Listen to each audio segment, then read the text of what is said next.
পেশাদারি বক্তা, ও নাম চতুর্দিকে ছড়ে গেছে। তো সে কী করেছে, তার স্ত্রী এটা শুনতে পেয়েছে যে আমার স্বামী বড় বক্তা একজন, সারা দুনিয়ায় তার নাম, সবসময় তাকে নিয়ে যায়। তো একদিন তার ঘরে ঘুমানোর সময় বলছে, আরে তুমি নাকি খুব ভালো পাঠ করো, সবাই তোমার প্রশংসা করছে, তো একদিন আমাকে তোমার সঙ্গে নিয়ে চলো না। বলে তোর যেতে হবে না, পতির পুণ্যে সতীর পুণ্য, তোর এইসব করার কোনো প্রয়োজন নেই, তুই এখানে বাড়িতে থাক। তো এখানে কিছুতেই নিয়ে যেতে চায় না। তখন একদিন তাদের গ্রামবাসীরা ওই ভাগবত বক্তাকে বলেছে আজকে আমাদের গ্রামে পাঠ করতে হবে। তো স্ত্রী জানতে পেরেছে, ও তাহলে স্বামীকে তো বলবো না, গ্রামে হবে মানে, তাহলে তো তাড়াতাড়ি যাওয়া যাবে। তো স্ত্রীকে বলে দিয়েছে, বলেনি যা গ্রামে হচ্ছে, কিন্তু স্ত্রী জানতে পেরেছে। কিন্তু রান্না বান্না করে স্ত্রী যখন আগে আগে গিয়ে সাইডে একটা বসে আছে, স্বামী না দেখতে পায়। তো ভাগবত কথা হচ্ছে, স্বামী বলছে কখনো আমাদের আদর্শ গৃহস্থ হওয়া উচিত, মানে সম্পূর্ণ গৃহস্থ ও ব্রহ্মচারীর মতো, সেও কেবল গর্ভধান সংস্কারের মাধ্যমে পুত্র উৎপন্ন করবে, এরকম বলছে। তারা ভক্ত ভগবানের, কখনো সে মৎস্য মাংস ভোজন করবে না, কোনো নেশা করবে না, তারা ভগবত ভক্তিতে এগিয়ে যাবে এবং ভগবানের ধামে চলে যেতে পারবে, এরকম সব।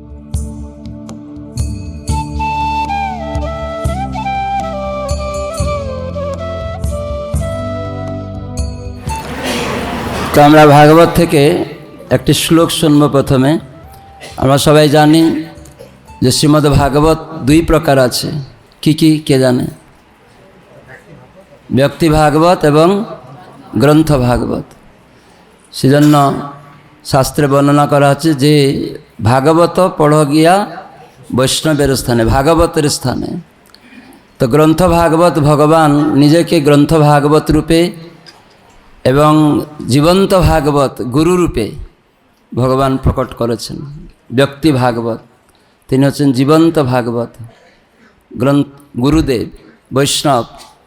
সেই জন্য আমাদের শাস্ত্রে ভাগবতে একটা শ্লোক আছে, নষ্টপ্রায়েষু অভদ্রেষু, নষ্টপ্রায়েষু অভদ্রেষু নিত্যং ভাগবত সেবয়া। তো সেইখানে প্রভুপাদ বলেছেন দুই প্রকার ভাগবত আছে ওই তাৎপর্যের মধ্যে। সেই দুই ভাগবতের সঙ্গ দরকার। আমরা কেবল ভাগবত শুনে আমরা হয়তো নষ্টপ্রায় অভদ্র হতে পারে, কিন্তু যখন ভক্ত সঙ্গে শ্রবণ করব তখন আমরা প্রেমভক্তি লাভ করতে পারব। কারণ শাস্ত্রে বলা আছে যে আমাদের মধ্যেই প্রেম আছে, কিন্তু সেটি উদয় হয় শ্রবণাদি শুদ্ধ চিত্তে। আমাদের মধ্যেই প্রেম আছে, কিন্তু এখানে বলা হলো ভাগবত নিত্য যদি কেউ শোনে, নিজে অধ্যয়ন করে, তাহলে তার নষ্টপ্রায় অভদ্রগুলি যাবে হয়তো, কিন্তু সম্পূর্ণ অভদ্র যাবে এবং প্রেম লাভ হবে ভক্ত সঙ্গে শ্রবণ করলে। কে সেই শ্লোকটি জানে? কবিরাজ গোস্বামী বলেছেন, কৃষ্ণপ্রেম সাধ্য কবু নয়, বলা আছে না, নিত্য শুদ্ধ কৃষ্ণপ্রেম সাধ্য কবু নয়, শ্রবণাদি শুদ্ধ চিতে করয়ে উদয়। আমাদের কৃষ্ণপ্রেম হচ্ছে স্বাভাবিক স্থিতি, কিন্তু সেটি আমরা আমাদের মধ্যেই আছে, কিন্তু সেটা কেন আমরা পাচ্ছি না? তো সেজন্য এখানে বলা আছে সেটা উদয় হবে শ্রবণের মাধ্যমে। যেমন আমরা মাঝে মাঝে মেদিনীপুর দিকে যাই গরমকালে, তখন টিউবওয়েলে জলটা নিচে নেমে যায়। তখন আমরা কয়েকটা বাড়িতে গিয়েছি, বলে মহারাজ জল আবার দিলে জল চলে আসবে। তখন কত জল দিতে হবে? বলছে কোথাও 1 বালতি, কোথাও 2 বালতি, লেয়ার অনুসারে জল কত নেমে গেছে। তখন আমরা দেখি 1 বালতি 2 বালতিতে আবার জলটা যাতে বেরিয়ে না যায় মুখে হাত দিতে হবে। তো মানে আমরা ভাগবত কথা শুনব ভক্তর সঙ্গে, যাতে কান দিয়ে বেরিয়ে না যায়, তার জন্য চেষ্টা করতে হবে। তার মানে জলটা যে গ্রহণ করব, কান দিয়ে শ্রবণ করে হৃদয়ে গ্রহণ করতে হবে, সেটা যেন বেরিয়ে না যায়। তাহলে কানেক্ট হয়ে যাবে। যেমন জলটা যদি বেরিয়ে যাবে না ঢুকে ভিতরে, কানেক্ট হবে না। তার মানে নিচে ভিতরে জল আছে, তাই মাত্রা অনুসারে কখনো 1 বালতি জল লাগে। তো সেইরকম আমাদের ভক্তি জীবনে কারো খুব অল্প সময়ের মধ্যে ভগবত ভক্তিতে সে এগিয়ে যাচ্ছে, কেউ দেরি হচ্ছে। তার মানে কৃষ্ণ ভক্তিটা আছে হৃদয়ে। তো সেটা যে যত জলের যে মাত্রাটা দিতে পারবে, শ্রবণ কীর্তন করতে পারবে, তখন আস্তে আস্তে আমাদের সেই প্রেমের সাথে কানেক্ট হয়ে যাবে। হৃদয়ে যে আছে নিত্যশুদ্ধ কৃষ্ণ প্রেম রয়েছে, সাধ্য কভু নয়, কিন্তু শ্রবণাদি শুদ্ধ চিত্তে। যখন শ্রবণ করতে করতে চিত্ত শুদ্ধ হবে, তখন সেই প্রেম ভক্তি স্বাভাবিকভাবে উদয় হবে, আপনা থেকে উদয় হবে, জোর করে নয়। কিন্তু জোর করে শ্রবণ করতে হবে। শ্রবণ করতে করতে যখন আমরা গ্রহণ করব, তো সেই শ্রবণের মাত্রা রয়েছে শ্রদ্ধয়া। তাহলে কবে শুনব, কয়দিন শুনব, সেটা আমাদের বিচার্য। অনেক লোক বছরে একবার ভাগবত শুনে, বলে ভাগবত সপ্তাহ করব, শুনব। কিন্তু প্রভুপাদ ভাগবত সপ্তাহ কথাটা ইস্কনে তিনি গ্যারেন্টি দেননি। বলছে আমার গুরুদেব একটা শ্লোক 6 মাস বলেন, তোমরা 7 দিনে কি ভাগবত শেষ করবে? এই জন্য ইস্কনে ভক্তরা ভাগবত কথা কোথাও বলে 7 দিন, কিন্তু তারা শুধু 7 দিনে ভাগবত 12 স্কন্ধকে শেষ করে না। কেন? ভাগবত 12 স্কন্ধযুক্ত, ভগবানের অঙ্গ সদৃশ। ভগবানের 2টি পা হচ্ছে প্রথম স্কন্ধ, দ্বিতীয় স্কন্ধ। সবাই জানেন ভগবানের পা 2টি, প্রথম স্কন্ধ, দ্বিতীয় স্কন্ধ। আর তৃতীয় স্কন্ধ, চতুর্থ স্কন্ধ কি? 2টি জঙ্ঘা, জানু, জঙ্ঘ। আর 4 স্কন্ধ হয়ে গেল। তাহলে পঞ্চম স্কন্ধ কে বলতে পারে? নাভি। নাভি হচ্ছে পঞ্চম স্কন্ধ। আর ষষ্ঠ স্কন্ধ কি? বক্ষস্থল। বক্ষস্থল হচ্ছে ষষ্ঠ স্কন্ধ। আর 2টি বাহু হচ্ছে সপ্তম আর অষ্টম। ভগবানের গলা হচ্ছে নবম স্কন্ধ, আর মুখমণ্ডল হচ্ছে 10ম স্কন্ধ। কপাল হচ্ছে 11, আর শিরদেশ হচ্ছে 12। এইভাবে ভগবানের পুরুষ স্বরূপ হচ্ছে শ্রীমদ্ ভাগবত। এই জন্য আমাদের ভাগবত পড়ার আগে আমাদের মনোভাব তৈরি করতে হবে, ভাগবতের কি বস্তু। গীতা পড়ার আগে আমাদের মনোভাব তৈরি করতে হবে, নাহলে আমরা সাধারণ স্কুল কলেজের মতো হয়তো শুনবে, সেরকম হবে। কিন্তু মনোভাবটা দরকার। বা অন্যান্য ভাগবত বক্তারা তারা বলে যায়, কিন্তু আমরা ইস্কন ভক্ত, প্রভুপাদ বলেছেন আমরা ভাগবত এবং গীতা এই 2টি হচ্ছে ভগবানের কথা। একটি হচ্ছে মুখনিসৃত কথা, আর একটি হচ্ছে ভগবান তার ভক্ত সম্বন্ধীয় কথা। ভগবান এবং তার ভক্ত সম্পর্কিত কথা, সেটাকে বলা হয় ভাগবত। আর ভগবানের মুখনিসৃত কথা আছে ভগবত গীতা। তো এই 2 কথাই ভগবত কথা, তো ভগবান থেকে অভিন্ন। তাই আমাদের ভগবানের কথা আর ভগবানের মধ্যে কোনো পার্থক্য নেই, এটি জানতে হবে। তো সেই জন্য মনোভাব তৈরি করতে হবে। এই শ্রীমদ্ ভাগবত এবং গীতা স্বয়ং ভগবান। তার মানে আমরা সরাসরি ভাগবত এবং গীতা থেকে আদেশ উপদেশ সব কিছু লাভ করছি, সেটা ভগবান নিজে দিচ্ছেন। এই মনোভাব তৈরি করতে হবে। অর্জুনের সময় স্বয়ং কৃষ্ণ ছিলেন, অর্জুন সেগুলি গ্রহণ করেছিলেন। যখন কর্তব্য বিমূঢ় হয়ে গেলেন, স্বয়ং কৃষ্ণ তাকে উপদেশ দিলেন, শরণাগত হয়েছিলেন। ঠিক সেই রকম আমরা এখন কৃষ্ণকে দেখছি না, কিন্তু কলিযুগে ভগবান পুরাণ সূর্য রূপে তিনি ভাগবত রূপে এসেছেন। ধর্ম জ্ঞানাদি বিসহ অধুনা পুরাণ অর্ক উদিত। অর্ক মানে সূর্য, অন্ধকার যাবে সূর্য উদয় হলে। ঠিক সে তেমনি ভাগবতের সঙ্গ করলে আমাদের অজ্ঞান অন্ধকার যাবে এবং দিব্যজ্ঞান লাভ হবে। সেই দিব্যজ্ঞান হচ্ছে সম্বন্ধ, অভিধেয়, প্রয়োজন। এই জন্য ভাগবত হচ্ছে প্রেমময়, মানে ভাগবত সেজন্য বলা হয়। এখানে সম্পূর্ণ প্রেমের কথা বলা হয়েছে। এখানে কোনো ধর্ম, অর্থ, কাম, মোক্ষ এই চতুর্বর্গের কথা ভাগবতে নেই। ভাগবত শুধু প্রেমময় কথা। তো সেটা আমাদের বোঝা যায় না। কেন? কর্মী, জ্ঞানী, যোগীদের থেকে মানুষ ভাগবত শুনে, ব্যবসায়ী পাঠকদের থেকে শুনে। যে এত টাকা দিলে ভাগবত পাঠ করে শোনাবো। তো আমাদের ইস্কনে এটা নেই। ইস্কন ভক্তরা কোনো কীর্তন গাইবে, ভাগবত কথা বলবে, যদি টাকা নেয় তাহলে পদ্মপুরাণ এবং ভাগবত মহিমা যে রয়েছে মাহাত্ম্য, সেখানে লেখা আছে সেই ভাগবত কথায় শক্তি থাকে না যদি কেউ টাকা নিয়ে ভাগবত কথা বলবে। যে কেউ টাকা নিয়ে হরিনাম কীর্তন করবে তাহলে সেই কীর্তনের কোনো মূল্য নেই। তো সেই জন্য আমাদের খুব সাবধান থাকতে হবে। হ্যাঁ, কেউ যাচ্ছে আসছে সেটা আলাদা ব্যাপার, তাকে দিচ্ছে যে আপনার যাওয়া আসা খরচ দিলাম, কিন্তু আমরা যেন চার্জ করব না যে এত টাকা দিতে হবে। আর প্রত্যেককে এটা জানতে হবে যে কখনো কখনো নিজের স্বার্থের জন্য কোনো টাকা নেবে না, নিজের পরিবার প্রতিপোষণের জন্য কীর্তন গেয়ে ভাগবত কথা বলে টাকা নেবে না, তাহলে সেটাতে অপরাধ হবে সম্পূর্ণ।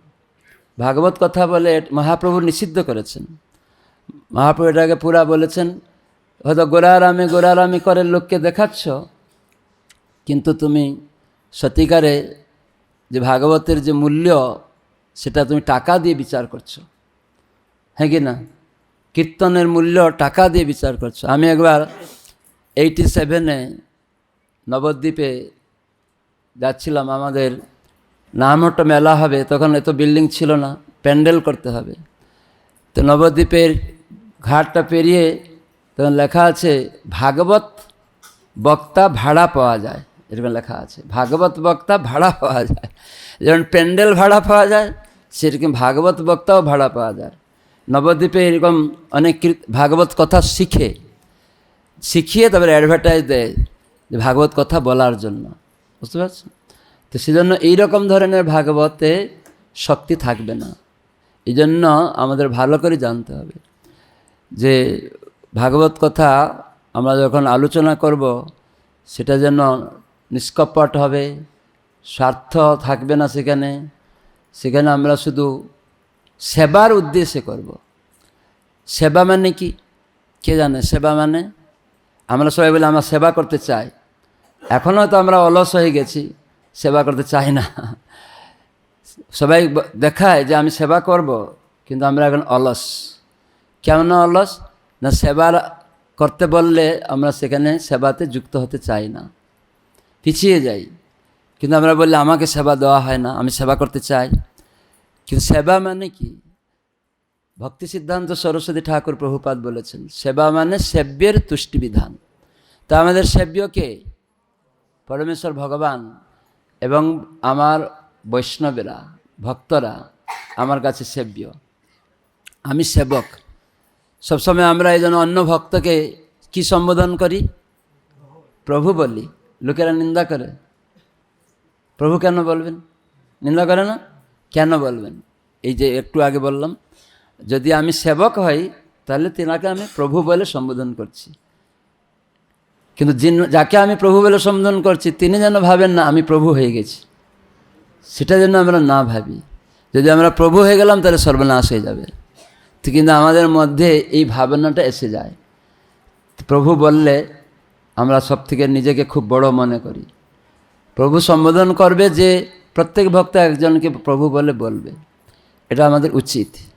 কেন? আমি সেবক, আর পরম প্রভু হচ্ছেন কৃষ্ণ মহাপ্রভু। তো কিন্তু আমরা সবাই দাস। প্রভুপাদ অনেক লোক নিন্দা করে, কেন ইস্কন প্রতিষ্ঠাকে প্রভুপাদ বলা হবে? আসলে গুরু পরম্পরার যিনি প্রতিনিধিত্ব করেন তিনি প্রভুপাদ। যিনি গুরু পরম্পরার প্রতিনিধিত্ব করবে তিনি প্রভুপাদ নামে অভিহিত হন, এবং যিনি সকলকে সেই পরম প্রভুর পাদপদ্মকে দান করেন তিনি প্রভুপাদ হতে পারেন। কিন্তু আমাদের আনন্দ কি নাম না, আনন্দ দীক্ষা নাম, আনন্দ স্বরূপ প্রভু একটা মঠের একটা লেকচার পাঠিয়েছে, সেখানে একজন নিন্দা করছে।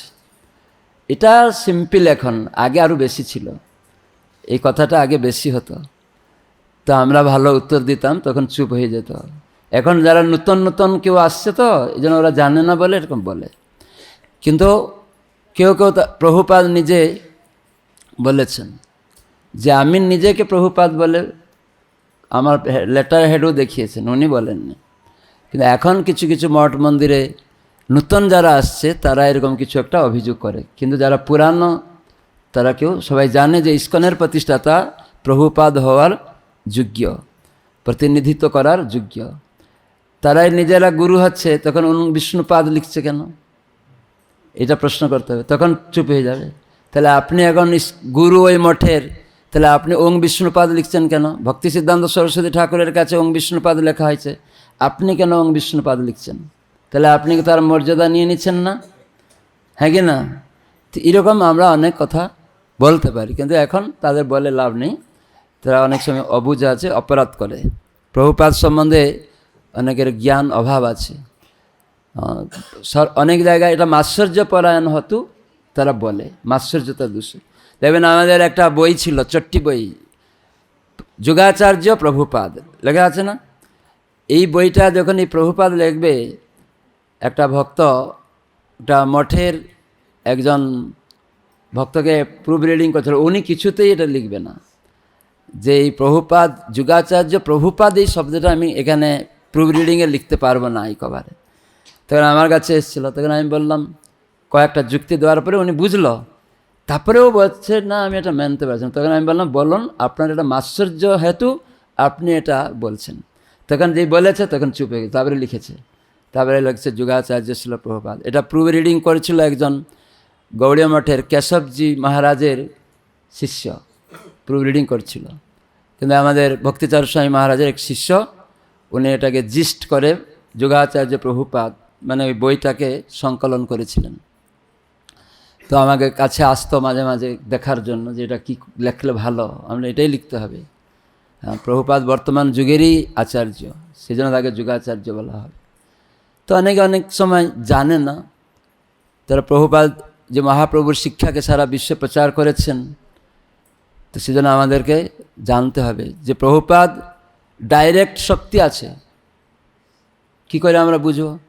প্রভুপাদ যদি কোনো পরম্পরার তার গুরু যদি না এসে থাকেন, তাহলে ডাইরেক্ট শক্তি আছে বলে আমরা কি করে বুঝব?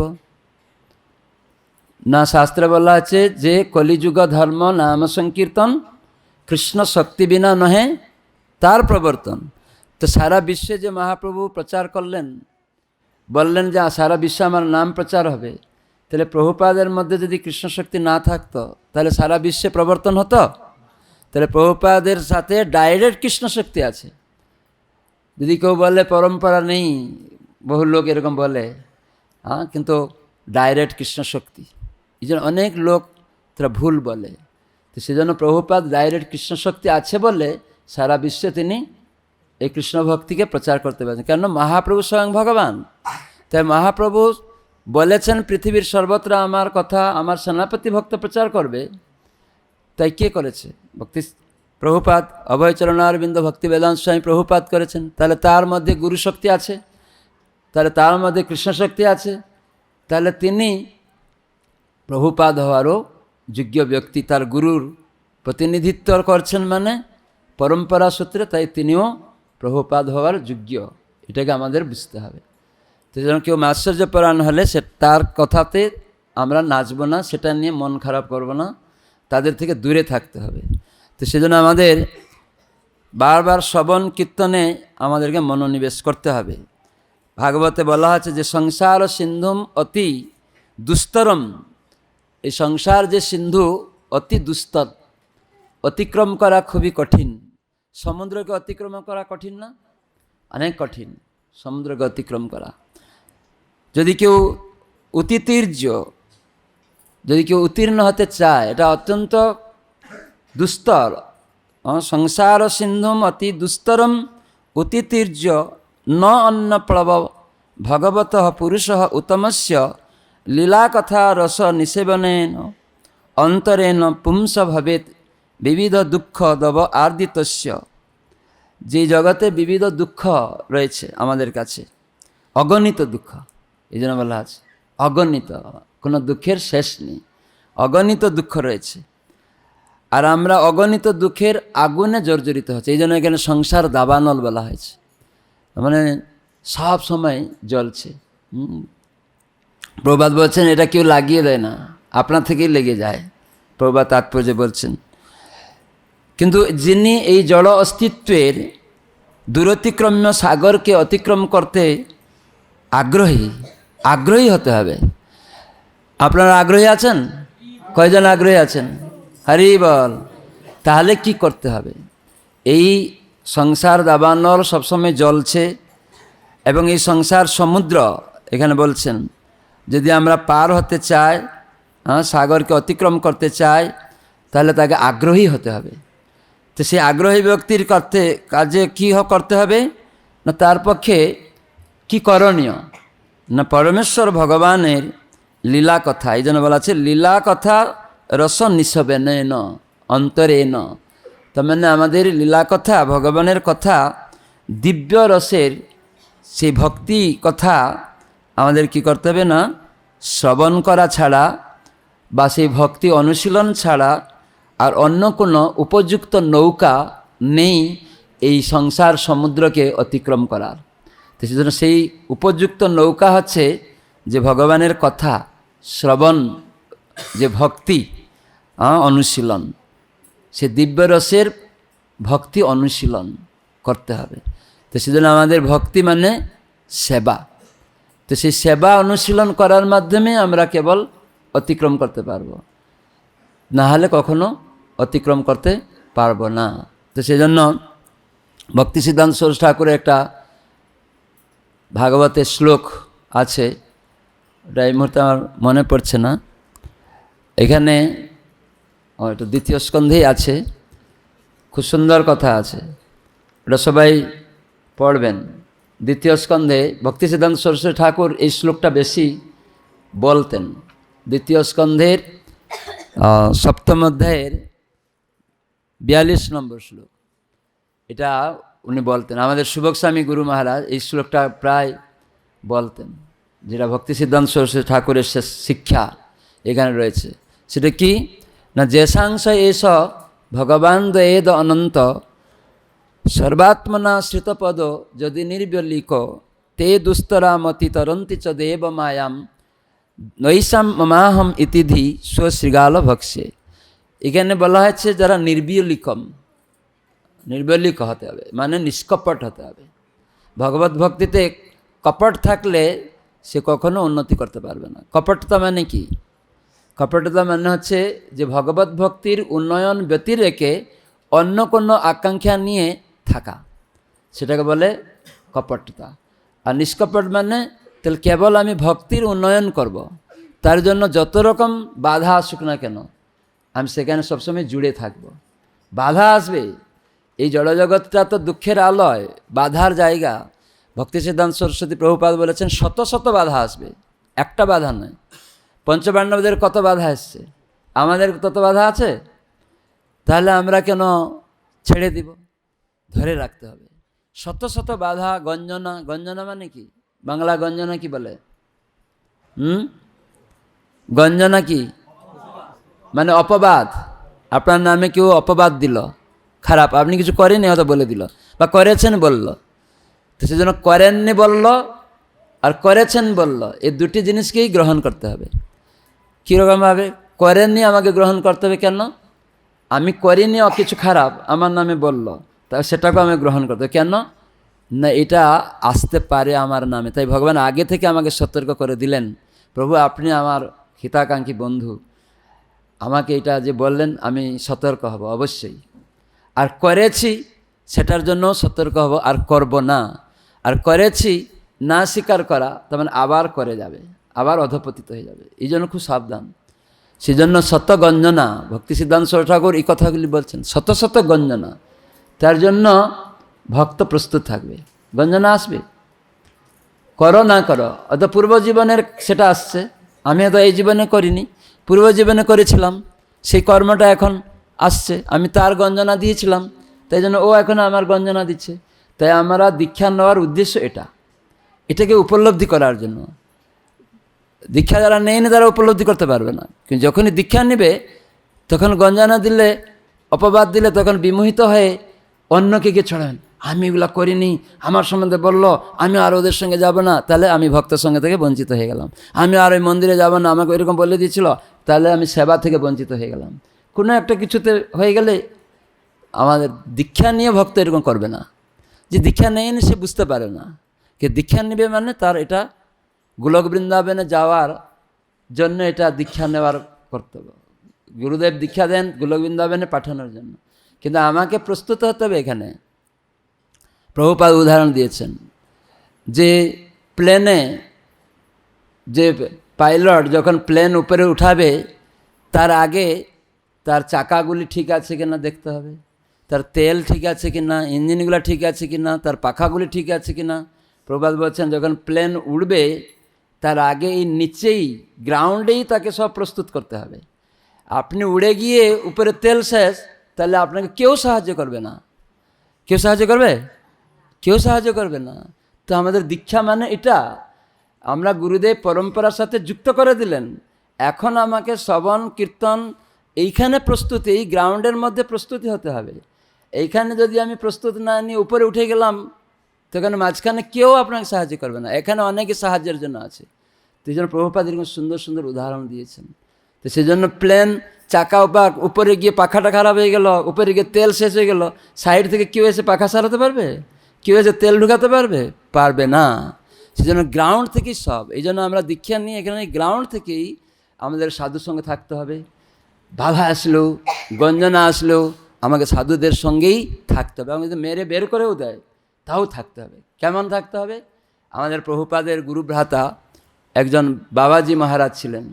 আমরা তখন একটা কিচেন ছিল মায়াপুরে, সুলভভোজনালয়। এখন নাম হতো সুলভভোজনালয়, আগে সুলভভোজনালয়ের নামটাও ছিল না। এখন যেহেতু অনেক কিচেন হয়ে গেছে। আমরা এই চক্রভবন থেকে প্রসাদ খেতে ওখানে যেতাম সব ব্রহ্মচারীরা। তো ঠিক 4টার সময় একজন ভক্তি সিদ্ধান্ত সরস্বতী ঠাকুরের শিষ্য, ওনার নাম ছিল কি বাবাজি মহারাজ, ভুলে গেছি। তো এই বাবাজি মহারাজ ঠিক 4টার সময় আমরা প্রসাদ খেয়ে আসবো, যে টাইমে আমরা ফিরে আসবো ওই মেন গেটেই উনি ওখানে রিক্সা থেকে নামবেন। আর প্রতিদিন 2 জন ব্রহ্মচারীর কাঁধে হাত দিবেন। উনি তখন হাঁটতে পারতেন না, 2 জনের ব্রহ্মচারীর কাঁধে হাত দিয়ে হেঁটে হেঁটে মন্দিরে আসে, দর্শন করে। আর আমাদের ওই রাস্তাটুকু যে হাঁটবেন, সব ব্রহ্মচারীদেরকে একটি উপদেশ দিতেন প্রত্যেক দিন। তিনি বলতেন, কখনো মন্দির ত্যাগ করে যাবে না। বৈষ্ণবদের গালাগালি তোমার মঙ্গলের জন্য, কোনো শিক্ষার জন্য। তুমি তার নিজেকে ভাববে না। আর তোমাকে যদি বেরও করে দেয়, কুকুরের মতো থাকবে, জানো? এরকম বলতেন। কুকুর কীরকম? তাকে পিটিয়ে বের করে দেয়, আবার ওইখানেই আসে।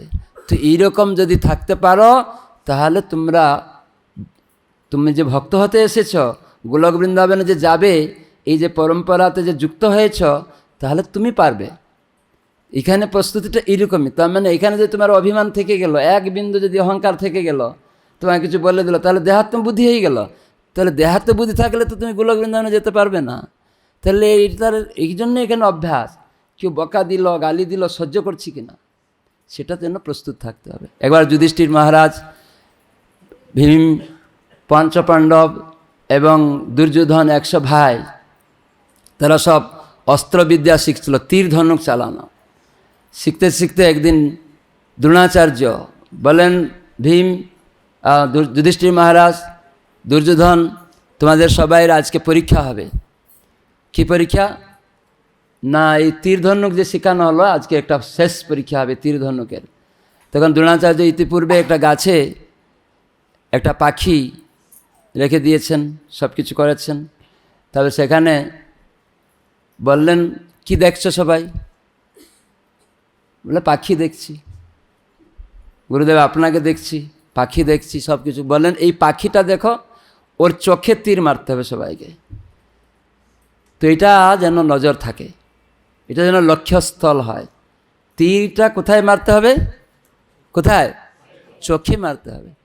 তখন সঙ্গে সঙ্গে যুধিষ্ঠির মহারাজকে জিজ্ঞাসা করেন, যুধিষ্ঠির মহারাজ, তুমি কি দেখতে পাচ্ছ এখন? বলে, গুরুদেব, আপনাকে দেখতে পাচ্ছি, গাছ দেখতে পাচ্ছি, পাখি দেখতে পাচ্ছি, তো যাও। দুর্যোধন বলে, গুরুদেব, আপনাকে দেখছি, পাখি দেখছি, গাছ দেখছি, অত কিছু বলছে। বলে, ঠিক আছে, যাও। সবাই এরকম একে একে, সবাই ভাবছে মনে হয় এটার পরে হয়তো তীর মারতে হবে। তো সব ভাই শেষ, অর্জুন লাস্ট। অর্জুন, তুমি কি দেখতে পাচ্ছ? গুরুদেব, আপনার কৃপায় আমি কেবল পাখির চোখটা দেখতে পাচ্ছি, তীর মারো।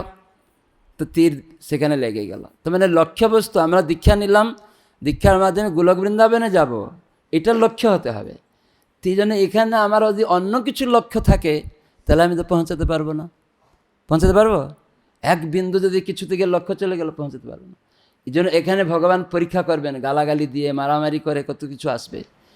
ওই দ্রোণাচার্য একদিন সমস্ত পঞ্চপাণ্ডব তাদেরকে একটা পরীক্ষা করছিলেন যে তোমাদের একটা বিদ্যা অভ্যাস করতে হবে, ক্রোধ করো না, এই অভ্যাসটা শিখতে হবে। তখন সবাইকে একদিন বললেন, সবাই তোমাদের পড়াশোনাটা যে বিদ্যাটা অভ্যাস হয়ে গেছে? যুধিষ্ঠির মহারাজ, তোমার বিদ্যা অভ্যাস হয়েছে? বলছে গুরুদেব আজ হয়নি। বলে বেটা তোমার হয়নি, ঠিক আছে কালকে দিতে হবে। ভীম, হ্যাঁ আমার হয়ে গেছে। সবাই বলছে হয়ে গেছে হয়ে গেছে। তখন যুধিষ্ঠির মহারাজ বলেন তুমি একা, তোমার পাঠটা অভ্যাস হয়নি, কালকের মধ্যে তোমাকে এই বিদ্যাটা, বা 7 দিন টাইম দিলাম। তো 7 দিনের পরে যুধিষ্ঠির মহারাজ তো একা, তখন বললেন তোমার ওই যে বিদ্যাটা অভ্যাস হয়ে গেছে? যে গুরুদেব আজও হয়নি। তখন দ্রোণাচার্য একটা বেতের লাঠি নিয়ে পিটাতে শুরু করছেন, পিটাতে পিটাতে পিটাতে পিটাতে যুধিষ্ঠির মহারাজ বলছেন গুরুদেব আজ আমার অভ্যাসটা হয়ে গেছে। বলে এত মারার পরে? বলছে গুরুদেব আমি কি করলে, এই আপনি অত প্রহার করলেন আমার ক্রোধ আসছে না, আপনি বলেছেন না যে ক্রোধ মত কর না, কারো প্রতি ক্রোধ করবে না, তা আপনি যে এত প্রহার করলেন আমার এখন পর্যন্ত ক্রোধ আসেনি, তাই আমি জানলাম যে এখন আমার বিদ্যাটা অভ্যাস হয়ে গেছে। তো এরকমই আমরা এই ভগবত ভক্তি সাধুসঙ্গ করার উদ্দেশ্য এই অভ্যাস, শ্রবণ কীর্তন করে যদি আমরা গ্রহণ করি তাহলে সিদ্ধি হবে, না হলে হবে না। তো সেই জন্য সবাই একটা শ্লোক আমরা বলবো। এখানে এই জন্য বলা হয়েছিল নিষ্কপটে, নিষ্কপটে ভজন করতে হবে। ছল চাতুরি থাকলে হবে না, ওটা ধর্মধ্বজি হয়ে যাবে, অসৎ হয়ে যাবে। সে ভক্তিবিনোদ ঠাকুর বলছেন ও ধর্মধ্বজি হয়ে যাবে কপট থাকলে। সেই জন্য ভগবত ভক্তি হচ্ছে সরল, সরলতাই বৈষ্ণবতা, বুঝতে পারছেন? সেই জন্য প্রভুপাদ বলেছেন ভগবানের অনন্য ভক্ত হতে হবে, মানে অন্যদিকে মন থাকলে হবে না, কেবল কৃষ্ণ ভক্তি। তারাই কেবল যে ভগবানের ধামে ফিরতে পারবে, দুস্তর ভবসমুদ্রকে অতিক্রম করতে পারবে। আর যাদের এই দেহাত্মবুদ্ধি থাকবে, কুকুর শিয়ালের ভক্ষ্য এ দেহেতে আসক্ত হবে, তারা কখনো ভগবানের কৃপা লাভ করবে না। এইরকম সুন্দর সুন্দর কথা ভাগবতে বলছেন। তো একটা শ্লোক আমরা শুনে শেষ করব, একটু উচ্চারণ করব। সবাই হাত জোড় করুন। ওম নমো ভগবতে বাসুদেবায়, ওম নমো ভগবতে বাসুদেবায়, ওম নমো ভগবতে বাসুদেবায়। নারায়ণং নমস্কৃতং নরং চৈব নরোত্তমং দেবীং সরস্বতীং ব্যাসং ততো জয়মুদীরয়েৎ। মুখং করোতি বাচালং পঙ্গলং হয়তে গিরিম যৎকৃপাতমহং বন্দে শ্রীগুরুন দীনতারিণম পরমানন্দমাধবম শ্রীচৈতন্য ঈশ্বরম। সবাই বলবেন। আজকে আমরা দ্বিতীয় স্কন্ধ মহারাজ পরীক্ষিতের প্রশ্ন বিষয়বস্তুর 8ম অধ্যায়ের 4th নম্বর শ্লোক। সবাই বলুন। শৃণুত্ব শ্রদ্ধয়া নিত্যম গৃণন্তশ্চ সচেষ্টিতম কালেন ন অতিদীর্ঘেন ভগবান বিশতে হৃদি শৃণ্বতঃ শ্রদ্ধয়া নিত্যম, শৃণ্বতঃ শ্রদ্ধয়া নিত্যম গৃণতশ্চ সচেষ্টিতম, গৃণতশ্চ সচেষ্টিতম কালেন না অতিদীর্ঘেন, কালেন না অতিদীর্ঘেন ভগবান বিশতে হৃদি, ভগবান বিশতে হৃদি। তো প্রভুপাদ খুব সুন্দর শব্দার্থ, অনুবাদ এবং তাৎপর্য বলেছেন। সবাই বলবেন। শৃণ্বতঃ যারা শ্রবণ করেন, শ্রদ্ধয়া দৃঢ় বিশ্বাস সহকারে, নিত্যম নিয়মিতভাবে, বা সর্বক্ষণ গৃণতঃ গ্রহণ করেন চ ও সচেষ্টিতম স্বীয় চেষ্টার দ্বারা কালেন সময়ে ন না অতি দীর্ঘেন অত্যন্ত দীর্ঘকাল ভগবান পরমেশ্বর ভগবান শ্রীকৃষ্ণ বিশতে প্রকাশিত হন হৃদয়ে। তো প্রভুপাদ এই শব্দার্থ সুন্দরভাবে করেছেন। তা আমরা যখনই ভাগবত পড়ব যেন এই শব্দার্থগুলি আমরা পড়ি। যে প্রত্যেকে ভক্ত নিত্য ভাগবত কয়জন প্রত্যেক দিন ভাগবতের কমপক্ষে একটা শ্লোক হলেও পড়েন প্রতিদিন? অনেকে পড়েন। তা আমার অনুরোধ আপনাদের চরণে, যারা পড়েন না, প্রভুপাদ এটা বলেছেন নিত্য পড়তে, আর ভাগবত নিজেই বলছেন নিত্য শ্রবণ করতে শ্রদ্ধার সাথে। আর আমাদের জয়প্রতাপ সিং গুরু মহারাজ প্রতিটা ক্লাসেই তিনি ভক্তদের উৎসাহিত করেন যে প্রতিদিন গ্রন্থ অধ্যয়ন করবে। প্রভুপাদ খুব রাত্রি জেগে কত কিছু কষ্ট করে আমাদের জন্য দিয়েছেন, আর তোমরা যদি না অধ্যয়ন করবে, না শ্রবণ করবে, তাহলে কি লাভ হলো? প্রভুপাদ খুশি হবেন?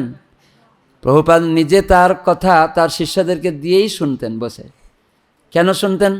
প্রভুপাদ নিজে বলেছেন যে এই তাৎপর্যগুলি ভগবান আমাকে নিজে বলেছেন, আমি এটা লিখেছি, আমি লিখিনি।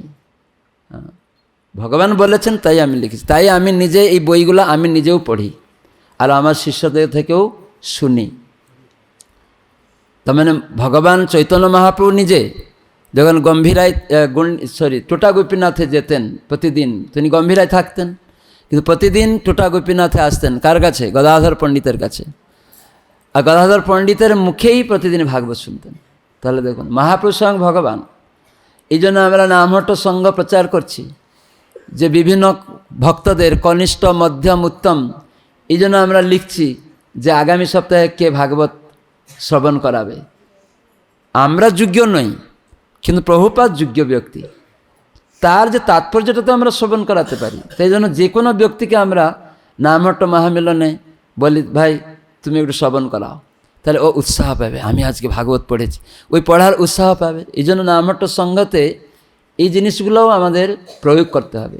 শুধু আমরা নামহট্ট প্রচার করছি বললেই হবে না, তার পন্থাটাকে গ্রহণ করতে হবে। সেটা আমরা শুনলাম কিন্তু গ্রহণ করলাম না, যেটা এখানে তার শ্লোকার্থে বলছেন। সবাই বলুন, যারা নিয়মিতভাবে শ্রদ্ধাপূর্বক শ্রীমদ্ ভাগবত শ্রবণ করেন তাদের হৃদয়ে পরমেশ্বর ভগবান শ্রীকৃষ্ণ অচিরেই প্রকাশিত হন। তাহলে আমরা ভাবছি যে ভগবান তো আমাদের হৃদয়ে আছেন, কিন্তু প্রকাশ হচ্ছে না, কোথায় খুঁজছি খালি। তার মানে ভগবান আমাদের কাছেই আছেন আর আমরা খুঁজছি সব জায়গায়, তাই না? কিন্তু কিভাবে কাছে আছেন সে তিনি প্রকট হবেন, তার পন্থা এখানে বলা হলো। কী করে আমার কাছেই আছেন, আমার কাছেই প্রকট হবেন, আমি কি করে তাকে দেখতে পাবো, তার সেই পন্থা এখানে বলা হলো। তার মানে সেবার মাধ্যমে, গ্রহণের মাধ্যমে, ভগবানের কথা গ্রহণের মাধ্যমে। তো সেই গ্রহণটা আছে সেবা। সেবার মাধ্যমে তিনি প্রকাশিত হন। তো সেজন্য হৃদয়ে ভগবান আছেন। তো এখানে শ্রীমদ্ ভাগবত নিত্য শ্রবণ করতে বলা আছে। আর সেটা কিভাবে শ্রবণ করতে হবে? শ্রদ্ধার সহিত, বিশ্বাস নিয়ে। কৃষ্ণ ভক্তি কইলে সর্বকর্মকৃত হবে, এই বিশ্বাস দৃঢ়। কেন? শাস্ত্রীয় বিশ্বাস থাকতে হবে। দুই রকম বিশ্বাস আছে, একটা লৌকিক বিশ্বাস আর একটা শাস্ত্রীয় বিশ্বাস। তো সেজন্য এই ভাগবতটা এই জন্য সাধু থেকে শুনতে হবে। কেন? সাধু থেকে শুনলে তখন আমরা দৃঢ়তা আসবে, বুঝতে পারছেন? লোক দেখান একটু শুনছি না, সাধু থেকে, প্রকৃত ভক্ত থেকে এই জন্য শুনতে হবে। তো সেজন্য আমাদের চেষ্টা করতে হবে। আবার নামহট্ট মহামিলনে আমরা অভ্যাস করছি কি না, প্রভুপাদ সাধু, তার তাৎপর্য পড়ে শোনার জন্য। এবং আস্তে আস্তে কখনো সিনিয়র ভক্ত এলো, প্রভু আপনি একটু আজকে, তাকে হয়তো বলা হয়েছে উনি পড়বেন, উনি পড়লেও তার দায়িত্ব থাকলেও কখনো সিনিয়র ভক্ত, জেলা প্রচারক, কোনো উন্নত ভক্ত এসে গেছেন, প্রভু আজকে আপনি এসছেন, আমাদের ভাগবতটা আপনি আজকে আমাদেরকে শ্রবণ করাবেন। এটা আছে বৈষ্ণব এটিকেট, বৈষ্ণব সদাচার। আমি ওই দিনে এসছি এখানে, যা প্রেমানন্দ প্রভু বলছেন, মহারাজ আপনি আজকে ভাগবত পাঠটা করবেন। এটা হচ্ছে বৈষ্ণব এটিকেট। এসেন, কেউ সিনিয়র ভক্ত আছে, প্রভু আজকে আপনি কীর্তন করুন, এটা বৈষ্ণব এটিকেট। আমরা এরকম মায়াপুরে এসে নূতন ভক্ত থেকে শিখেছি। যখন আমরা প্রসাদে বসতাম, আমাদের যখন একটাই কিচেন ছিল, প্রসাদ হল, তখন আমরা অনেক দূরেই বসতাম। তো সিনিয়র ভক্ত এসে যেন সামনে বসতে পারে। আবার আমরা আসন মেড়ে মেড়ে যেতাম না, কেন বৈষ্ণবরা বসবে, আমরা আসন উপরে হেঁটে হেঁটে চলে যাই। বৈষ্ণব বসে আমরা আসন উপরে হেঁটে চলে যাই। এই শিক্ষাগুলি এখন আর হয় না। যদি কেউ বলে দিল, হ্যাঁ আসন উপরে হেঁটে যাচ্ছ, এটা ঠিক না। আর এখানে সিনিয়র ভক্তরা বসবে, তুমি আগে বসে যাচ্ছ, পরিবেশন করো, তখন সে হয়তো অপমানিত বোধ করে। আমি অত দিনের ভক্ত, মানে নিজেকে শ্রেষ্ঠ ভেবে নিলেই হয়ে গেল, তখন ওই অপরাধ হতে শুরু করে দেয়। তুই যেন আমাদের প্রত্যেকটা জিনিস শিখা দরকার, সদাচারটা। তো সেজন্য এই নামটাতেও এরকমই, যে আমরা না আমরা শিখাচ্ছি যে মহামিলন দিনে করবে, কিন্তু যখন জেলা প্রচারক এসে গেল, চক্রবর্তী এসে গেল, মহাচক্রবর্তী এসে গেল, বা আমাদের মন্দির থেকে কেউ দয়াচন্দ্র প্রভু ম্যানেজার এখানে উনি গেছেন, বা প্রেমাঞ্জন প্রভু গেছেন, হয়তো আপনার হঠাৎ করে পৌঁছে গেছেন, কি করতে হবে, তাদের দ্বারা হরিকথা শুনতে হবে। সে কি বললো না বললো এটা দেখা দরকার নেই। হ্যাঁ, আমরা যেন শ্রদ্ধা রাখি কারো কাছ থেকে ভাগবত শোনার জন্য। কেউ আসলেই তখন প্রভু আজকে আপনি, উনি বলে না তুমি আজকে বললো কিছু, আমি শুনি, তারপরে আমি কিছু বলবো। এরকম হচ্ছে আমাদের মহামিলনে। তোমাদের কে পাঠ করে আজকে, কার আছে নাম হতো মহামিলনে? যদি কোনো অন্য অনুষ্ঠান হচ্ছে তাহলে সেখানে সিনিয়র ভক্ত এসে গেছে, প্রভু আপনি কিছু বলবেন আজকে, কিন্তু তারপরে যার নিয়ম আছে সে বলবে। আবার মহামিলনে রুটিন থাকবে, প্রতি সপ্তাহে একজন একজন করে ভাগবত কথা, মানে আমাদের রুটিন অনুসারে গীতা বা ভাগবত পড়তে হবে। পড়ার পরে কিছু আলোচনা করতে হবে। সেই আলোচনাগুলি আবিষ্কার, উপলব্ধি এবং প্রয়োগ, এই তিনটার উপরে যেন করা হয়, তাহলে ভালো লাগবে। তো এইখানে যেমন আমরা একটা জিনিস জানতে পারছি যে কিভাবে আমাদের হৃদয়ে পরমেশ্বর ভগবান প্রকট হবেন, প্রকাশিত হবেন, হৃদয়ে আছেন, কিভাবে প্রকট হবেন, এটা আমরা কি জানতাম? এটাকে বলে আবিষ্কার। আমরা যেটা জানতাম না, যে কিভাবে ভগবান আমার হৃদয়ে প্রকটিত হবেন, আমরা জানতাম না, এটাকে বলে আবিষ্কার। আজকে জানলাম, ও আবিষ্কার হয়ে গেল। এরকমই আবিষ্কার, উপলব্ধি এবং প্রয়োগ। তো সেজন্য আমাদের এরকম জানতে হবে এই সমস্ত কিছু, যে ভগবান হৃদয়ে প্রকট হবেন। হ্যাঁ, কীভাবে হবে? তো এখানে বলা হলো নিত্য নিয়মিত শ্রদ্ধাপূর্বক যদি ভাগবত শ্রবণ করা যায়, তাহলে ভগবান হৃদয়ে প্রকটিত হবেন। তো প্রভুপাদ বলছেন, সহজিয়া প্রাকৃত ভক্তরা উপযুক্ত যোগ্যতা অর্জন না করেই চাক্ষুষ পরমেশ্বর ভগবানকে দর্শন করার জন্য চেষ্টা করে। কোনো যোগ্যতা অর্জন না করে ভগবানকে দেখতে চায়। তো যোগ্যতাটা কি এখানে বলা হলো? কি যোগ্যতা? নিত্য শ্রদ্ধার সহিত শ্রবণ করতে করতে একদিন ভগবান আপনার সামনে আসবেন, আপনাকে ভগবানকে দেখার চেষ্টা করতে হবে না। প্রভুপাদ বলছেন, তুমি ভগবানকে দেখার চেষ্টা করো না, ভগবান তুমি এমন কিছু করো তোমার সামনে আসবেন। একবার নদিয়া জেলার একটা করিমপুরের একটা বড় ব্যবসায়ী এসছে, তো গুরু মহারাজ তখন সুস্থ, তো আমাকে বলল যে আমি জয়প্রতাপ স্বামী মহারাজ থেকে দীক্ষা নিতে চাই, তো আমি একটু কি জয়প্রতাপ স্বামী গুরু মহারাজের সাথে দেখা করতে পারি না? বললে হ্যাঁ দেখা করতে পারেন, আজকে তো গুরু মহারাজ এখানে আছেন, কোনো অসুবিধা নেই, আমি টাইম নিচ্ছি। তো যখন উনি গেলেন, প্রণাম করলাম আমি, উনি প্রণাম করলেন। তো গুরু মহারাজকে প্রথমেই বলছে আমি ভগবানকে দেখতে চাই। তো গুরু মহারাজ বললেন, হ্যাঁ আপনি ভগবানকে দেখতে পাবেন, দেখার জন্য আমাদের প্রয়াস করতে নেই। যদি আপনি প্রধানমন্ত্রীকে দেখতে চাইবেন এখনই দেখতে পাবেন? তখন বলছেন না।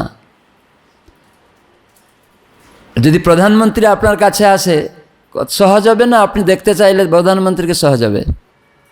প্রধানমন্ত্রী আপনার কাছে যদি অতি সহজ হয়ে যাবে, তাহলে এমন কিছু আমার গ্রামে করব, তাহলে প্রধানমন্ত্রী নিজে আসবেন এখানে, তাহলে আমার সহজ হয়ে যাবে না?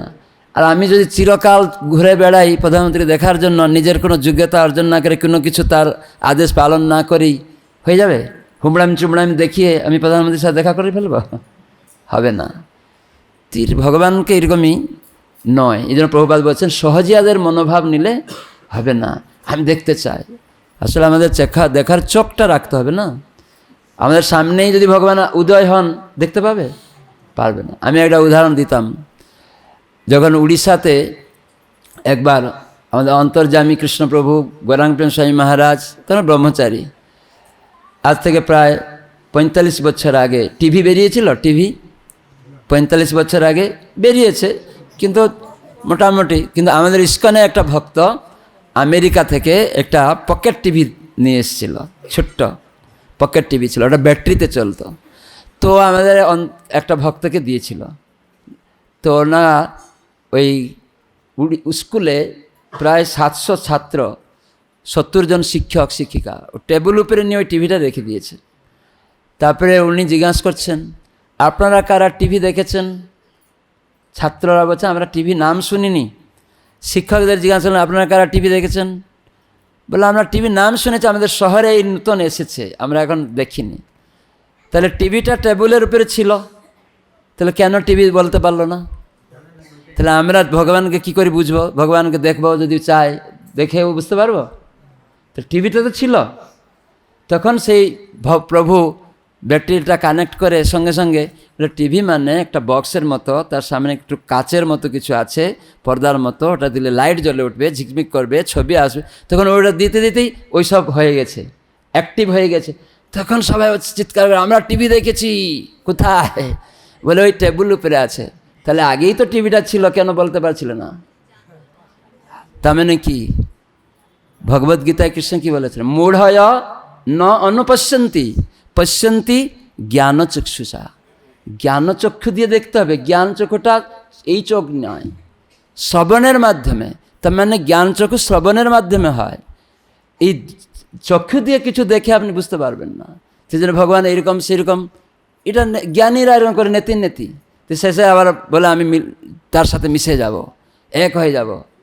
তো এটা আমরা মহাপ্রভুর অনুগামী, প্রভুপাদ এই জন্য বলা হলো, যাহ ভাগবত পড়হ বৈষ্ণবের স্থানে, ভক্ত সঙ্গে। এই জন্য প্রভুপাদ তিনি একজন শুদ্ধ ভাগবত, যিনি আমাদেরকে ধরিয়ে দিচ্ছেন একদম। এই জন্য উনি বলে দিচ্ছেন এখানে প্রভুপাদ যে সহজে মনোভাব থাকলে তুমি দেখার চাইলেও পাবে না। এখানে ভগবানকে দর্শন করতে চায়। এই প্রকার কনিষ্ঠ ভক্তদের ভালোভাবে জেনে রাখা উচিত যে জড় আসক্তি এবং ভগবত দর্শন সম্পূর্ণরূপে বিপরীত ধর্মী।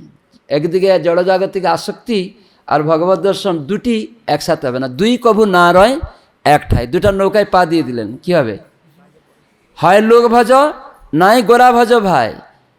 দুই কভু না রয় এক ঠাই, দুটি একসাথে হবে না। এদিকে জাগতিক ইন্দ্রিয় সুখে আসক্ত হবে, আর এদিকে ভগবানকে দেখব, তা হবে না। ভগবানকে দর্শন করতে গেলে পবিত্র হতে হবে। কোনো জড়জাগতিক আকাঙ্ক্ষা এক বিন্দু থাকলেও পাবে না।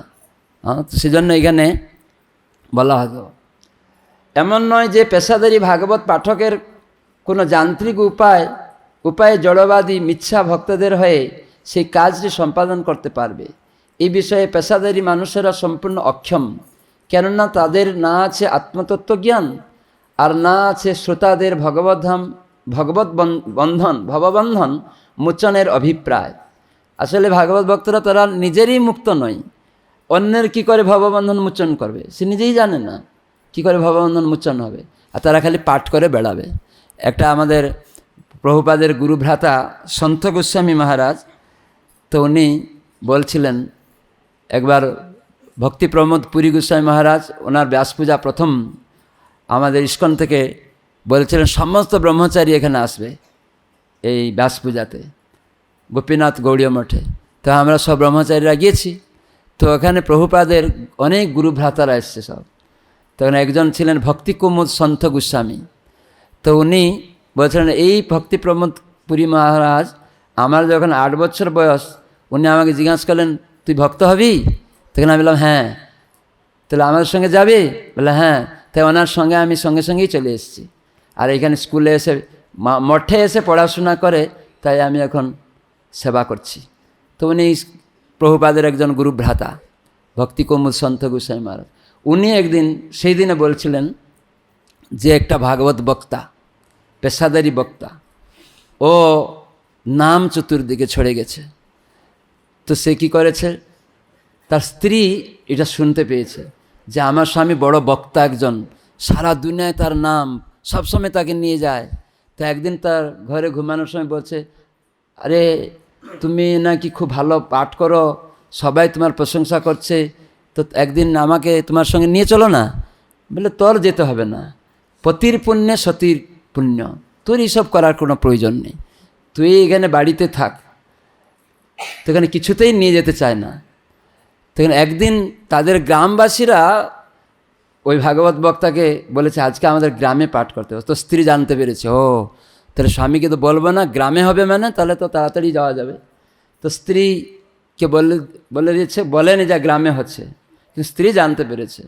কিন্তু রান্না বান্না করে স্ত্রী যখন আগে আগে গিয়ে সাইডে একটা বসে আছে, স্বামী না দেখতে পায়। তো ভাগবত কথা হচ্ছে, স্বামী বলছে কখনো আমাদের আদর্শ গৃহস্থ হওয়া উচিত, মানে সম্পূর্ণ গৃহস্থ ও ব্রহ্মচারীর মতো, সেও কেবল গর্ভধান সংস্কারের মাধ্যমে পুত্র উৎপন্ন করবে, এরকম বলছে। তারা ভক্ত ভগবানের, কখনো সে মৎস্য মাংস ভোজন করবে না, কোনো নেশা করবে না, তারা ভগবত ভক্তিতে এগিয়ে যাবে এবং ভগবানের ধামে চলে যেতে পারবে, এরকম সব ভাগবত কথা বলছে। তো স্ত্রী আগে আগে চলে এসছে, এসেই রান্না বান্না খাওয়া দাওয়া তখন স্বামীকে খেতে দিয়েছে। তো বলছে, আরে হ্যাঁ গো, এই শেউল মাছটা কী হলো? বলে কেন, তুমি না আজকে বললে মাছ মাংস খেলে ভগবত ধামে যাওয়া যাবে না। তখন চুপ, গম্ভীর হয়ে গেছে একদম। তাই তো আমি ওটাকে ফেলে দিয়েছি, সেই জন্য তো এই শাকসবজি রান্না করে তুমি বললে প্রসাদ খেতে হবে, তাই তো ভোগ লাগিয়ে রেখে দিয়েছি। তখন গম্ভীর হয়ে গেছে, আর গোটে রাগান্বিত হয়ে গেছে। তারপরে ঘরে গিয়ে দেখছে বিছানাগুলি সব আলাদা। বলে কি হলো? বলে তুমি না বললে যে গর্ভধান সংস্কারের মাধ্যমে সন্তান উৎপন্ন করতে হবে? তখন আরও রেগে গেছে। বলে আরে তুমি তো বললে যে জমালয়ে নিয়ে যাবে। বলে আরে জমালয়ে অনেক লোক যেতে যেতে সব কাঁটাগুলা ভূতা হয়ে গেছে, তুমি আমি যখন যাব সব হিড়হিড় করে চলে যাব জমালয়ে, এইসব কাঁটা সব ভূতা হয়ে গেছে। তার মানে এইরকম অনেক বক্তৃতা দিবে পেশাদারি পাঠকরা, তারা নিজেদের আত্মতত্ত্ব জ্ঞান নেই। এই জন্য এখানে প্রভুপাদ বলছেন আত্মতত্ত্ব জ্ঞান না ছাড়াই ভাগবত কথা বলছে টাকা নিয়ে এবং স্পেকুলেশন করে মানুষকে প্রতারণা করা, নিজের মঙ্গল হবে না, অন্যেরও মঙ্গল হবে না।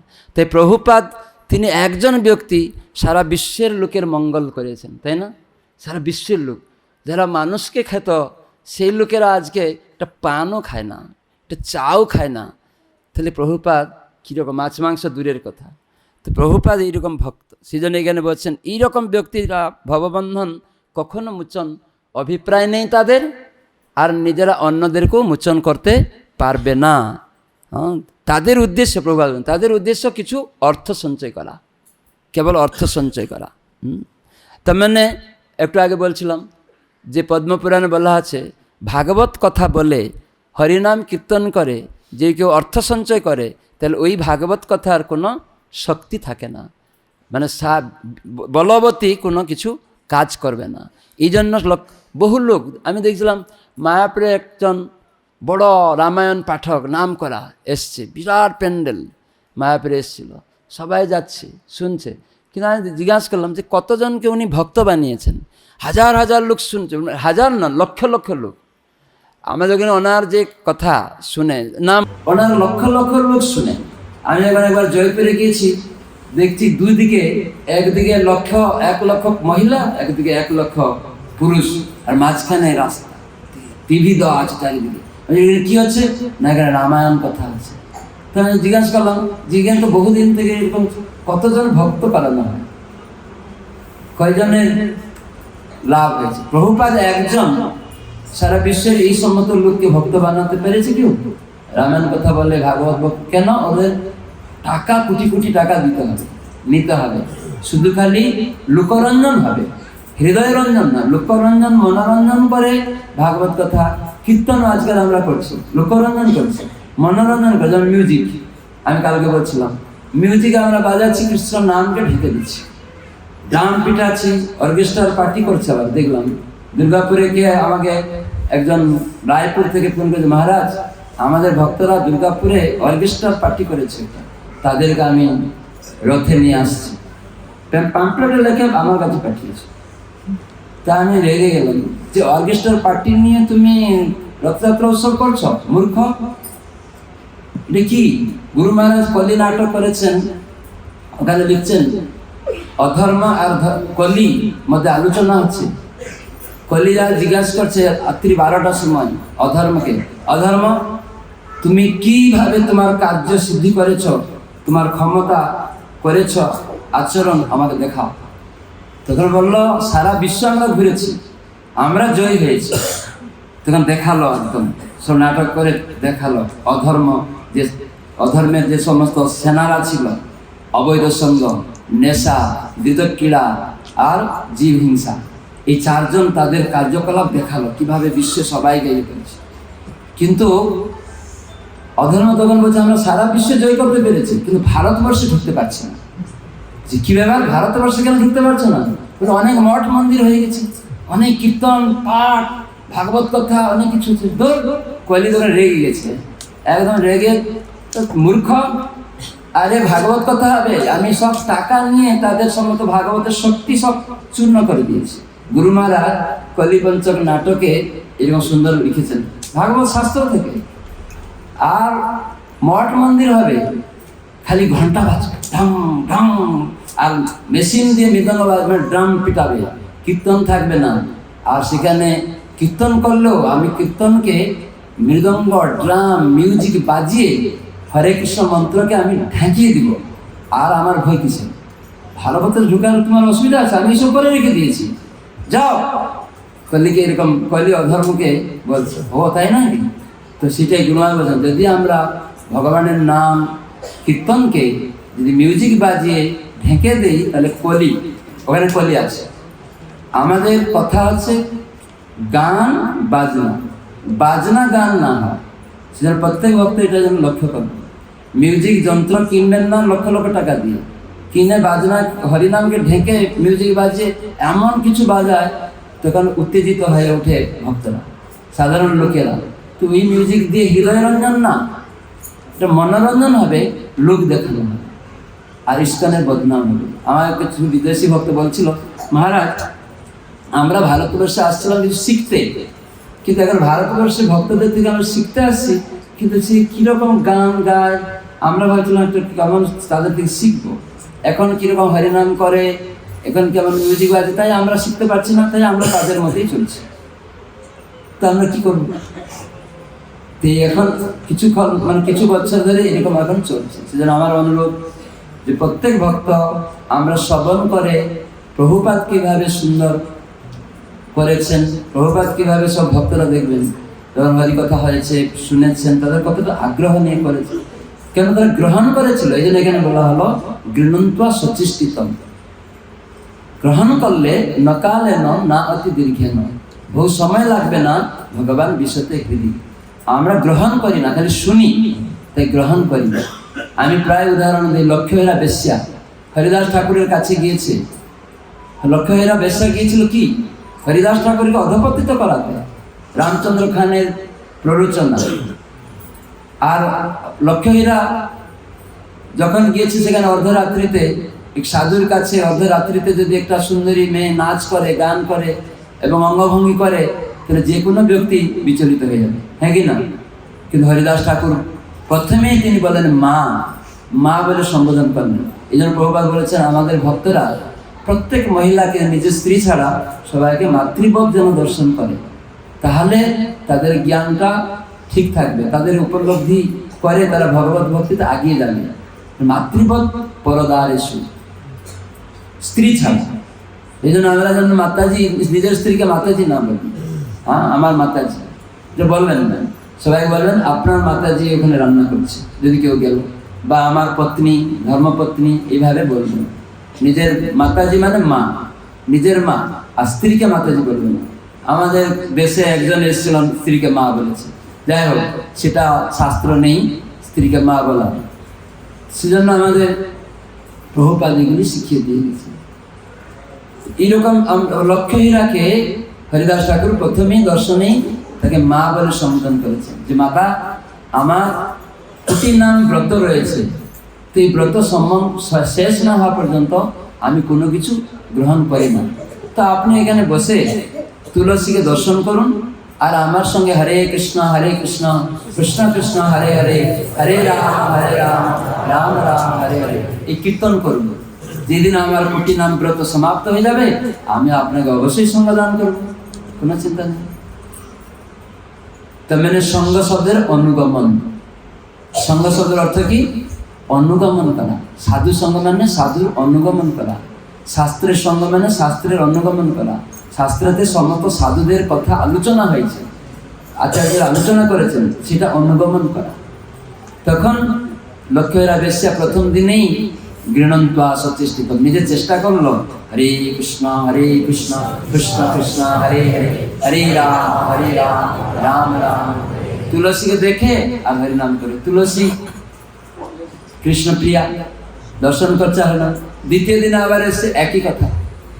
তৃতীয় দিনে এসে কান্না করছে, কান্না করে হরিদাস ঠাকুরের পা ধরে ক্ষমা চাইছে। আর সেই লক্ষ্যেরা বেশ্যা তার সমস্ত কুপ্রভাব, খারাপ যে চিন্তাধারা কেবল গ্রহণ করার মাধ্যমে লক্ষ্যেরা যে গৃহণন্ত সচেষ্টিতম গ্রহণ করে নিল। এইটাকে বললে লবমাত্র সাধু সঙ্গে সর্বসিদ্ধি হয়। এক ল মানে কি? এক ল মানে 1 সেকেন্ডের 11 ভাগের 1 ভাগ, এক ল। তো মানে 1 সেকেন্ডকে 11 ভাগ করলে তার যে 1 ভাগ, সেটা 1 ল। অতটুকু সাধু সঙ্গ। তার মানে লক্ষ্যেরা বলা মাত্রই ও হরিনাম শুরু করে দিয়েছে। কতটুকু লাগবে? আর তুমি তুলসী দেখো আর আমার সঙ্গে হরিনাম করো, সঙ্গে হরে কৃষ্ণ লক্ষ্যেরাও হরিদাস ঠাকুরের সঙ্গে করতে শুরু করে দিয়েছে।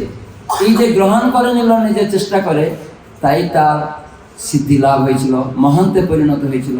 তো এটাই প্রভুপাদ বলছেন। তাই জন্য আমাদের ভক্ত সঙ্গে গ্রহণ করলে আমরা যেন ব্যবসায়ী বক্তা, ব্যবসায়ী কীর্তনিয়া এবং লোকরঞ্জন না করি, তার জন্য চেষ্টা করতে হবে। তাহলে ভগবত ভক্তি গুরু পরম্পরা সূত্রে আমরা গ্রহণ করব এবং সেইভাবে আমরা পুনরাবৃত্তিকরণ করব। তাহলে আমি নিজে উপকৃত হব, আর যারা সেটাকে শুনে গ্রহণ করবে তারাও সিদ্ধি লাভ করবে। তখন তারা হৃদয়ে আনন্দ হবে, আর কোনো কারোর সাথে দ্বন্দ্ব থাকবে না। তখন সে দেহাত্ম বুদ্ধি থেকে আস্তে আস্তে মুক্ত হবে, চেষ্টা করবে গ্রহণ করবে না। আমার মধ্যে কোনো কেউ বললো আমি যখন সরে যাচ্ছি, কোনো সেবা থেকে বঞ্চিত হচ্ছি, তাহলে নিশ্চয় আমার মধ্যে কিছু, আমি প্রচারক, তাহলে আমি কি শিখলাম, আমি অন্যকে কী করে শিখাবো। এই জিনিসটা যখন আমরা উপলব্ধি করতে পারবো, তখন দেখবেন আমরা সবাই যে একটা মনে হবে, বাইরের লোক দেখে এরা ইস্কনের ভক্তরা কেমন, যে এদের সঙ্গ করলে আমার কিছু লাভ হবে, আমার স্ত্রীর সঙ্গে, আমার পুত্রের সঙ্গে আমার বনে বানাতে হয় না, এরা সারা বিশ্বের লোক একসাথে কি করে থাকে। হ্যাঁ, যা আশ্চর্য হয়ে জানেন, আমরা পরিবারের স্বামী স্ত্রী ঝগড়াঝাটি করছি, ছেলে মেয়েকে নিয়ে থাকতে পারি না, আর ইস্কনে এত বড় বিশ্বের একটা সংস্থা, কত বাবা মার সন্তান সন্ততি আছে, তো কি করে আছে। আমাদের আদর্শটা দেখে তারা বুঝবে। এই জন্য আমরা এমন কিছু করবো না যেন ইস্কনের বদনাম কোনো লোক না করে, এই ইস্কন ভক্ত এরকম, তাদের কাছে কি শিখবো এরকম না বলে। সেজন্য আমাদের খুব সাবধান থাকতে হবে। হরে কৃষ্ণ কৃষ্ণ কৃষ্ণ হরে হরে, হরে রাম রাম রাম হরে হরে। তো সেজন্য প্রভুপাদ বলছেন, মিথ্যা ভক্তরা জড় বিষয়ের প্রতি আসক্ত হয়ে নিয়মিত শ্রীমদ ভাগবত শ্রবণ করার কোনো রকম প্রয়াস না করেই খামখেয়ালি খেয়াল খুশি মতো ভগবানকে দর্শন করতে অত্যন্ত আগ্রহী পরীক্ষিত মহারাজের মতো মহাজন, যিনি শ্রীমদ ভাগবত শ্রবণ করার মাধ্যমে প্রকৃতই লাভবান হয়েছিলেন, তখন এই প্রকার পন্থা অনুমোদন করার নেই। তার মানে এরকম মিথ্যা ভক্ত, বিষয় আসক্ত মানুষ, জড়জাগতিক টাকা নিব, কীর্তন করব, টাকা নিব, ভাগবত কথা বলবো, এরকম অনেক জায়গায় আমি দেখি। আমি একটা নদিয়া জেলাতে ঘটেছিল, নদিয়া জেলাতে একটা ঘটনা। এবার ভক্তিচারু স্বামী গুরু মহারাজ, তা ওনার কিছু শিষ্য এবং নামহট্টের কিছু ব্রহ্মচারী ভক্তদের নিয়ে একটা মিটিং করা আছে। তো ভক্তিচারু স্বামী মহারাজের একজন শিষ্য নদিয়া জেলার, উনি কমপ্লেন করছিল জেলা প্রচারক সম্বন্ধে, অনেক কিছু বলছে। তখন মহারাজ জানতে চাইলেন। তখন আমি বললাম, মহারাজ শুধু একজন জেলা প্রচারক থাকলে হবে না, সমস্ত জেলা প্রচারক থাকবে, আর আপনার কিছু শিষ্য যারা কমপ্লেন করেছে তারাও থাকবে, সামনাসামনি একটু আলোচনা হবে। তখন কেন তোমার সাথে জেলা পরিচালকের সাথে পড়ছে না, কি বাধা আছে?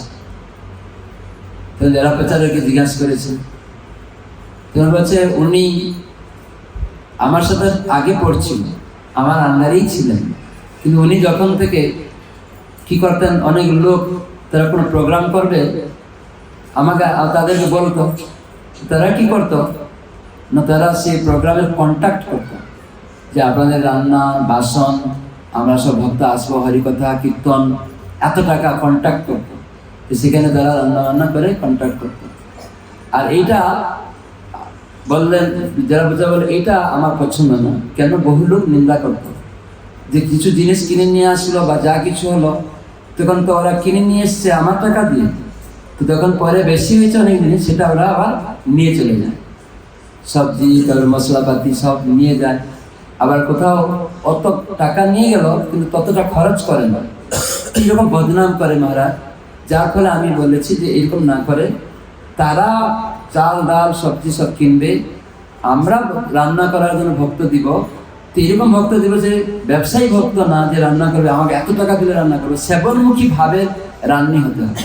নাহলে ওই টাকা অর্থ চিন্তা করে রান্নি যদি যাবে, তাহলে সে রান্নির যে খাবার খাবে তারও অর্থ চিন্তা হবে।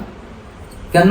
রান্নার মধ্যে আমাদের চিন্তাটা ঢুকে, আমি যা রান্না করবো সেখানে যদি অর্থ চিন্তা করে এত টাকা দিতে হবে, এই কম টাকা দিতে বলেছে, এই চিন্তা করতে করতে রান্না করছে, তাহলে ওইটা যারাই খাবে ওটা প্রসাদ তখন ঠিকভাবে হয় না। ওই জন্য রান্নিকে সেবনমুখী ভাব হবে। তো এগুলি যখন হবে তখন ঠিকঠাক থাকবে। তখন মহারাজ শুনে অবাক হয়ে গেল, সেরকম তুমি করো? তখন স্বীকার করলো, হ্যাঁ এটা তো বদনাম ইস্কনের, তুমি প্রভুপাদের সোসাইটি থেকে প্রভুপাদের বদনাম করছো। প্রভুপাদ বলেছেন ইস্কনকে কেউ বাইরে থেকে নষ্ট করতে পারবে না, আমরা ভিতরের লোক যদি নষ্ট না করে, তোমরা ভিতর থেকে নষ্ট করার চেষ্টা করছো ইস্কনকে, এটা কখনো হবে না।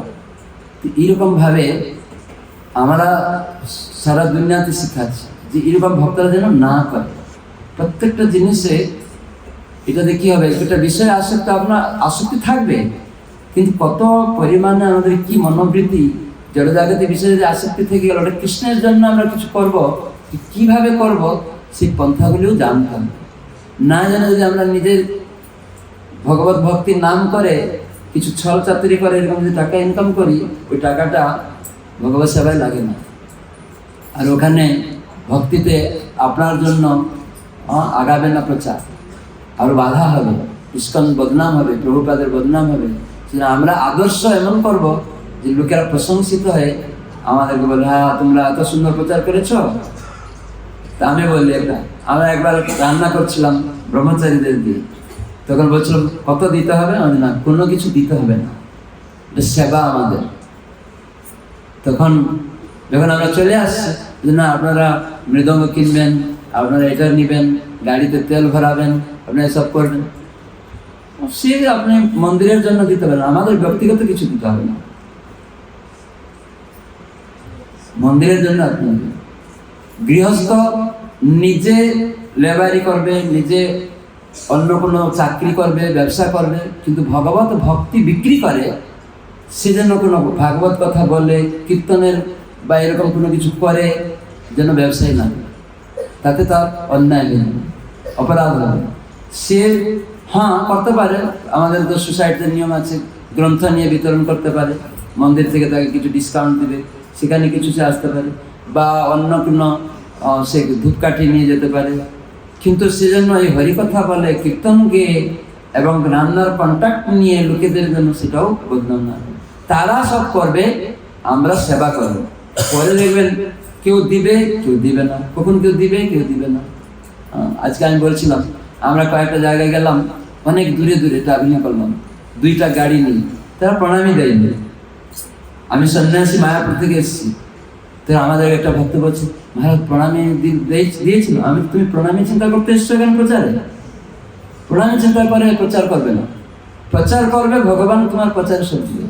আগে তো আমরা নামহট্টে গিয়েছিলাম, গুরু মহারাজ নিজে আমাদের মাসে 10,000 টাকা দিতেন, নামহট্টে গ্রন্থ ছাপা, মানে সংকীর্তন সমাজ ছাপানো, ট্রাভেলিং খরচ, তার মেনটেন্যান্স, কত কিছু। তখন আজকে 40-45 বছর আগে 10,000 টাকা খরচ হতো, তখন আমরা হয়তো অল্প লোক ছিল।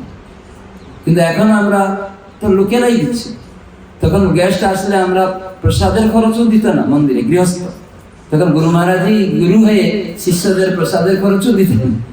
এখন তো শিষ্যরা বুঝে গেছে, না, গুরুদেবের বাড়িতে যদি কিছু প্রসাদ পেতে হয় তো আমি বাড়িতে তো খেলেও হতো, তো এখানে গুরু মন্দিরে এসেছি, তো আমার কিছু দেওয়া উচিত। 10 টাকা হলো আমি দিব, বা আমার থেকে আছে আমার, আমি বেশি দিব। এই মনোনীতি সেবা ভাব করব। তো এখন আমরা তো কেউ দিবে কেউ দিবে না, অত চিন্তা করছো কেন? তখন আমি আমাদের একটা জেলা প্রচারক সঙ্গে গিয়েছিলাম, মহারাজ কেউ কিছু দিচ্ছে না, আপনি, আমরা 2টা গাড়ি নিয়ে এসেছি, আর তোমাকে চিন্তা করতে হবে না, আমি তোমার এই জেলা থেকে সব থেকে বেশি প্রণামী পাবো, এক সময় আসবে, কৃষ্ণ আমাকে দিলেন, তোমার চিন্তা করো। তো করতে করতে লাস্টে একটা প্রোগ্রাম হলো, বাইরে থেকে সব লোক এসছে, সব জামশেদপুর, আমি পুরুলিয়া গেছিলাম, জামশেদপুর এখান থেকে সেখান থেকে সব।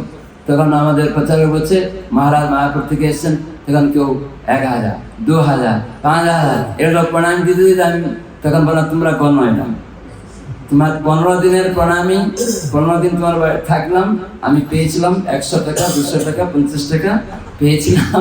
15 দিনে হয়তো 1500 টাকা হয়নি, কিন্তু 15 দিনে কত খরচ হয়েছে তেল দেখো, 2টা গাড়ি।